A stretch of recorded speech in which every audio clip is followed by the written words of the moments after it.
Sot flas të këty femër dhe të këty mashkull, të këti që ke shumë kontrol dhe t'jap të drejtë.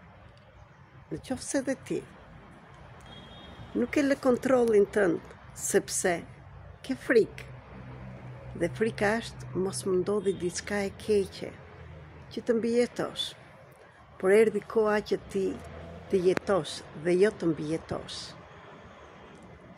Dhe të kesh besim tek vetja jote jo si personalitet, por tek vetja jote si dritë, si diçka më e madhe.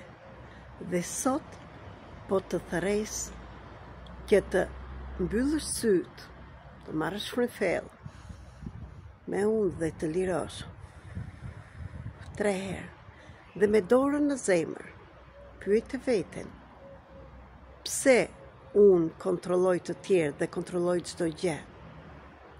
Çfarë frike ndodhet brenda meje?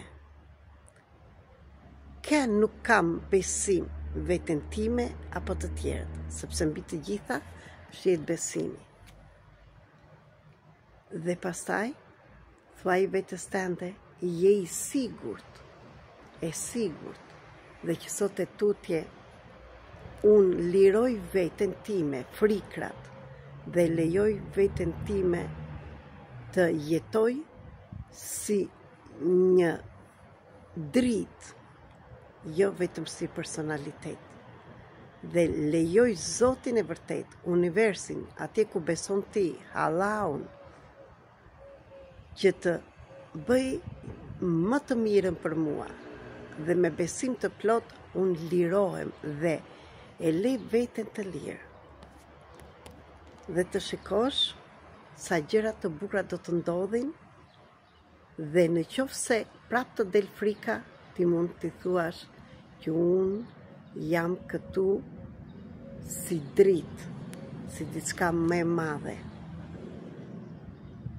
Në qoftë se kërkon ndihmë, jam këtu, meritacake, terapiste energjike, trajnere, mësuese për zhvillimin tënd personal dhe për lirimin e traumave, bindjeve, programeve të ndryshme.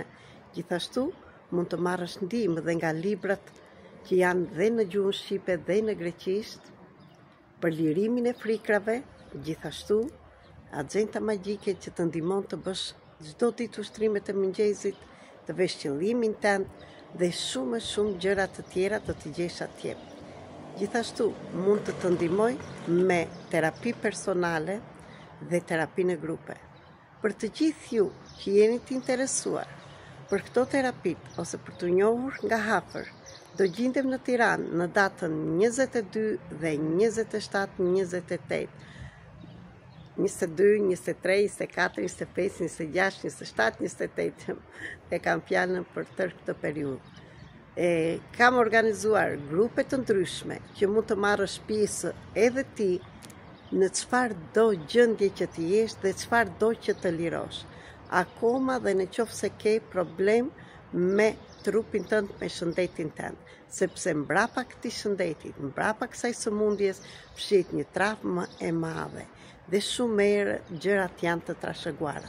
Në qoftë se do të bësh diçka në thellësi, në qoftë se do vërtet të ndryshosh jetën, kësaj radhe merr vendimin të bësh diçka ndryshe nga ajo që ke bërë deri tani. Ju falenderoj të gjithëve dhe ju mirëpres nga afër në Tiranë.